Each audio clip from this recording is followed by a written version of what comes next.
Okay, part 6, the last tomb.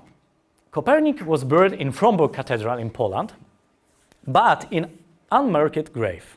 What does this mean? Because generally in a Catholic religion you can find everybody in a cemetery. So everybody have own grave, so it's very easy to find someone. But especially for people which work in a church, they can be buried inside the castle, somewhere inside the castle. Unfortunately, he was in unmarked grave. People which know a lot about the history say it's normal. It was like that, so it's nothing special. But what was the problem? Because after 40 years, they prepare a special table like this one and put this table to the Copernicus tomb. But it was not the place when he was. So people during the many years looking for his tomb. In 19th centuries, in 20th centuries, without any result. In the 20th century, some historians found some information that canons, every canon have own altar. So every canon have own altar and care about this altar. You see in a church you have a many altar, 1, 2, 3, 4 and so on. So many altar. And they found that the Copernicus have some special altar. So they start to looking for his tomb below this altar. It was in 2004.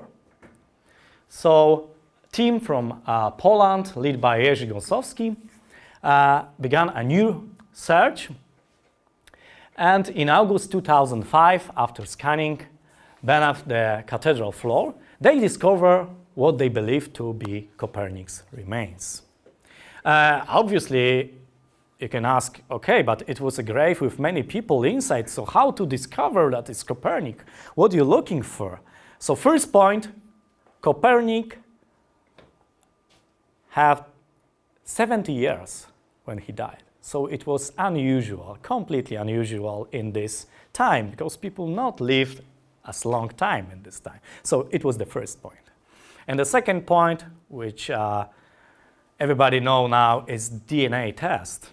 So they checked the DNA of a body which they found, not body but only bones, and found some hairs in a book which Copernicus had in the past.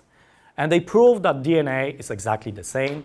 So now we believe that they really found the Copernicus body. After that, in the Polish Central, they reconstruct a face from the skull. And you see on the picture how this reconstruction looks. Okay, so now part 7, and I would like to answer that we still remember Nicolaus Copernicus in Poland. How do you think? Maybe without commentary, I only show you how many monuments you can find in Poland.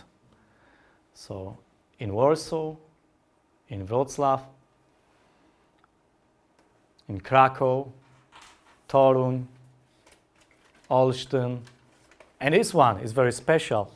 Maybe if someone will be in Poland, there is a mine in Wieliczka. So this monument is underground, very deep underground. So it's in Wieliczka mine. So if someone visited, maybe seen this. This is Copernicus underground. Also in Krosno, Łódź, and much more. We also have a Copernicus Science Center in Poland. It contains over 450 interactive exhibits. And in 2018, science is opening. It had been visited over 2 million people. So it's very new, very big and beautiful place to visit in Warsaw. Yeah, we also have Copernicum as a new element. So not only in Poland, but also in the world, people remember about the Copernicus. And not only in Earth, but even in space, we have a Copernicus. So we see here on the left the crater Copernicus on the Mars and the crater Copernicus on the Moon. And at the end, I would like to introduce a little bit or say welcome to Poland and show how beautiful is in Poland. In Poland we have mountains, we have thousands of lakes in this region, which we call Mazurian, and also we have a beautiful seaside. And at the end, obviously, should be my place when I live now. So I also invite you to visit Gdańsk when I live now. And thank you for your attention.